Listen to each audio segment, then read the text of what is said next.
আসসালামু আলাইকুম গাইস, আশা করছি সকলে ভালো আছেন। আজকে সকালবেলার খাবার নিয়ে চলে আসলাম। আজকে সকালে ছিল গরম ভাতের সাথে সিম ভর্তা।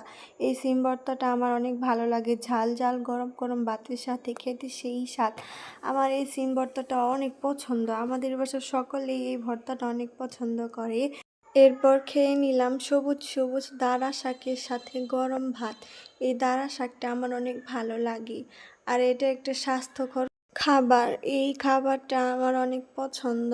সকালবেলা গরম গরম ভাতের সাথে শাক এরকম ভর্তা খেতে অনেক ভালো লাগে আমার। এরপর নিয়েছিলাম টক ঝোল। জলপুই দিয়ে পুঁটি মাছ দিয়ে ঝোল করে এই টকটা রান্না করা হয়। এই টকটা আমার অনেক পছন্দ।